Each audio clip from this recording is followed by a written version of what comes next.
Bom, capítulo 8. Os sábios de Nimrod e o nascimento de Abraão. Agora começa a história de Abraão, que é o tema da aula de hoje. E foi na noite que Abraão nasceu que todos os servos de Terá e todos os homens sábios de Nimrod e seus mágicos vieram comer e beberam na casa de Terá, e eles se regozijaram com ele naquela noite. Todos os homens sábios e mágicos saíram da casa de Terá, levantaram seus olhos para o céu à noite para olhar as estrelas. E viram uma grande estrela que veio do leste e correu nos céus. E ela engoliu as 4 estrelas dos 4 lados do céu. E todos os sábios do rei e seus mágicos foram surpreendidos com a visão, e os sábios entendiam esse assunto, e eles sabiam de sua importância. Vocês têm que lembrar o seguinte: para os antigos, estrelas são anjos, ou poderes, tá? E tudo o que acontecia no céu, o que acontece na terra é reflexo do céu, e vice-versa. Céu e terra são paralelos com linguagem por analogia, né? Então, depois eu faço um comentário sobre astrologia, por que existe astrologia, tá? E todos os sábios do rei e seus mágicos foram surpreendidos com a visão, e os seus sábios entendiam este assunto, e eles sabiam de sua importância. E disseram uns aos outros: isso só significa que o filho que nasceu terá nesta noite, que vai crescer, ser frutífero e multiplicar e possuir toda a terra. Ele e seus filhos para sempre, e ele e sua semente matarão grandes reis e herdar suas terras. Claro, se Deus abençoou 100, né, e 100 tinha tido filhos até chegar a Abraão, a linhagem do reinado estava com 100. Se era Nimrod que estava reinando no lugar, Nimrod era filho de Cão. Então, a linhagem dos reis estava invertida. Então, o céu estava corrigindo aquele erro político, né, que tinha na terra. Então, no nascimento de Abraão, estava dizendo: olha, vocês estão elegendo o rei errado. Né? Vocês têm que passar a perceber qual é a promessa de Deus para essa história, que é a promessa de Abraão. Então, aí, veja só. Se a história tivesse corrido naturalmente, sem a invasão das terras, Sem teria sido o rei, e, consequentemente, Abraão teria sido o descendente, e aí a coisa continuava tranquilamente. Então, Deus tem que interferir na história por causa da desobediência do homem, né? 500 milhões de vezes, como a gente sabe que a misericórdia de Deus é maravilhosa. Bom, então aí, e disseram uns aos outros: só significa que nasceu Terá nesta noite, que vai crescer, ser frutífero, multiplicar, possuir toda a terra, e ele e seus filhos para sempre. E ele e sua semente matarão grandes reis e herdarão as suas terras. Ó, aí já tem a história que eu falei: matarão os grandes reis e herdarão as suas terras. Exatamente porque as terras já tinham sido invadidas. E os sábios e mágicos foram para casa naquela noite, e de manhã todos estes sábios e mágicos levantaram-se de madrugada e se reuniram em uma casa marcada. E eles falaram e disseram uns aos outros: eis a visão que vimos na noite passada e desconhecida do rei, que não foi dada a conhecer a ele. E se essa coisa chegar ao rei nos últimos dias, ele nos dirá: por que vocês esconderam esse assunto de mim? E depois vamos todos sofrer a morte, e portanto agora vamos dizer ao rei a visão que vimos, e sua interpretação e mantendo-nos puro. E assim fizeram. Eles foram ao rei, prostraram-se diante dele e disseram: que viva o rei pode viver. Nós ouvimos que um filho nasceu de Terá, filho de Naor, o príncipe do teu anfitrião, e nós ontem à noite fomos à sua casa, que comemos e bebemos e nos alegramos com ele naquela noite. E quando os teus servos saíram da casa de Terá para ir passar a noite em nossas respectivas casas, levantamos nossos olhos ao céu e vimos uma estrela grande que vem do leste, que veio, né, do leste, e a mesma estrela correu com grande velocidade e engoliu 4 grandes estrelas dos 4 lados do céu. Então, esses 4 grandes estrelas, 4 lados do céu, simbolizando norte, sul, leste e oeste, né? Quer dizer, a totalidade da terra seria preenchida com os descendentes de Abraão. Os teus servos ficaram surpresos ao verem o que aconteceu. E ficamos... Ao ver o que aconteceu. E ficamos muito apavorados e fizemos o nosso juízo sobre a visão e sabemos, por nossa sabedoria e interpretação adequada, e que essa coisa se aplica à criança que nasceu a Terá, que vai crescer, multiplicar-se muito, tornar-se poderoso e matar todos os reis da terra e herdar todas as suas terras, e ele e a sua descendência para sempre. Então aí já criaram, né, a caveira já fizeram a caveira do Abraão, coitadinho, um bebezinho, né? tinha culpa de nada, a turma já tinha criando aí uma conspiração, que o rei já ficou enciumado com uma conversa dessa, né, qual o rei que não ficaria enciumado, e já vai procurar matar Abraão, né. Então, a perseguição, o que dá para entender aí, que a perseguição, ela surge exatamente porque Deus intervém, porque ele tem que colocar a história nos trilhos, e as pessoas com seus pecados desencarrilham o trem da história, né, com os seus pecados. E aí, pela maldade de querer seguir uma história paralela, né, como Satanás sempre está querendo criar uma história paralela, para ele ser o dominador e o senhor da história, aí vai começar a perseguir o nosso querido amigo Abraão, né? E agora o nosso rei, eis que temos dado a conhecer, que temos visto sobre esta criança. Se lhe parecer bem ao rei e dar o seu valor ao pai a esta criança, vamos matá-lo antes que ele cresça e aumente na terra contra nós, de forma que nós e nossos filhos venhamos a perecer por sua maldade.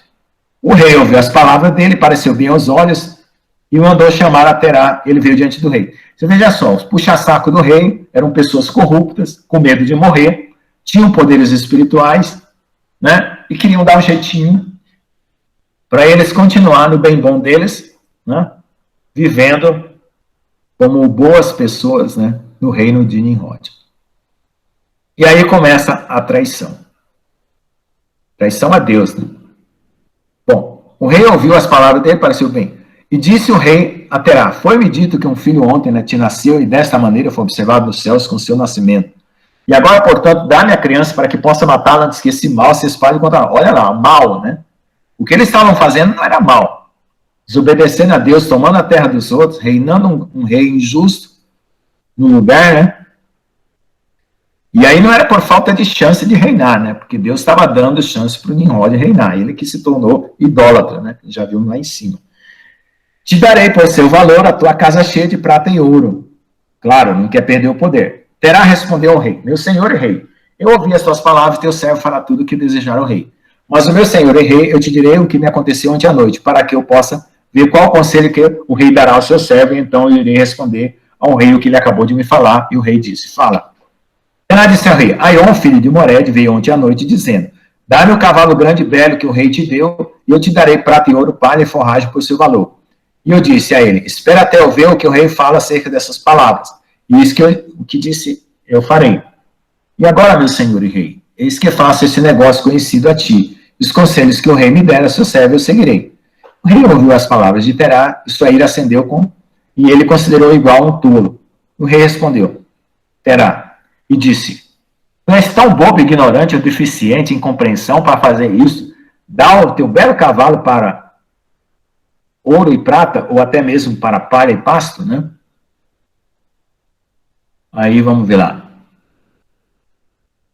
És tu tão curto de prata e ouro para que faças tal coisas? Tens porventura tu falta de palha e forragem para alimentar o teu cavalo? E o que é a prata e o ouro para ti? Ou a palha e a forragem para que tu dês o belo cavalo que te dei? Como não há ninguém que tenha outro igual em toda a terra?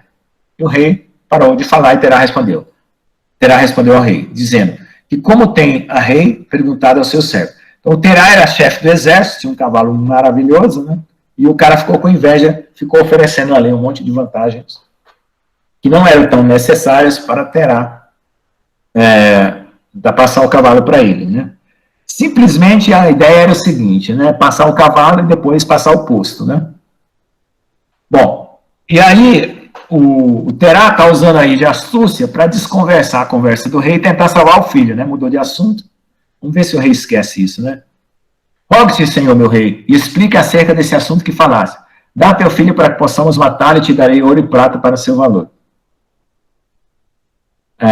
O que devo fazer com prata e ouro após a morte do meu filho, que herdará de mim? Aí ele está falando, ó. E certamente após minha morte, a prata e o ouro vai voltar para o meu rei, que é Deus. E quando o rei ouviu as palavras de Terá e da parábola que ele trouxe acerca do rei, pesou-lhe muito e ele estava irritado com isso. Sua raiva ardia dentro dele.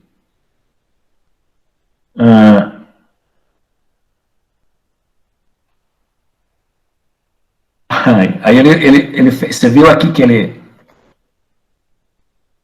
ele comparou, né, a morte do filho dele aqui no 28 26, com a morte do próprio filho, né? O filho do rei, quer dizer assim, se matar, não tem ninguém para herdar, e se matarem o teu filho também não vão, você não vai adiantar ter nada, ter prata e ouro para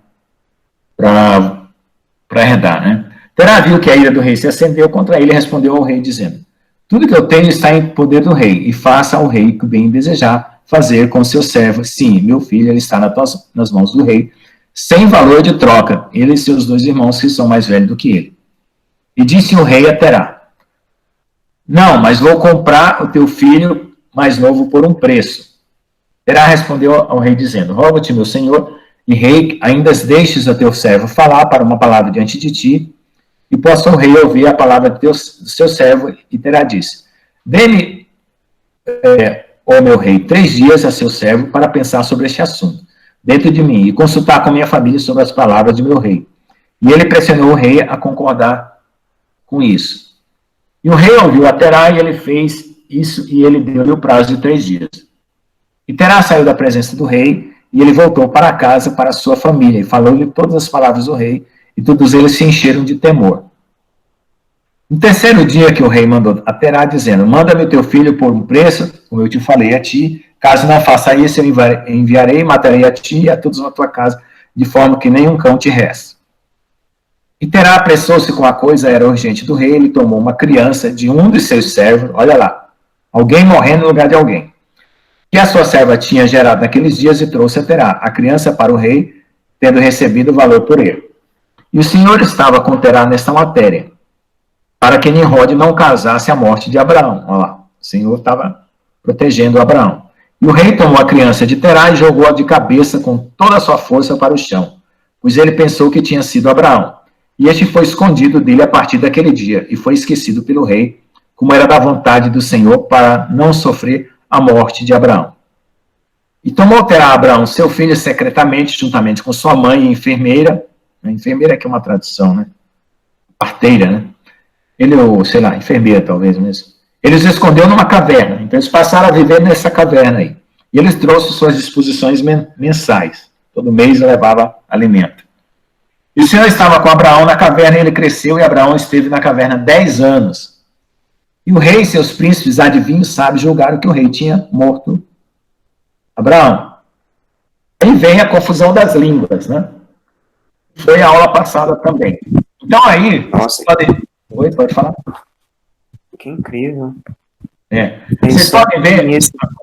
Para servir como sacrifício a criança. Então, a perseguição já começou, né? Quer dizer, já tinha antes outro tipo de perseguição, aí começou.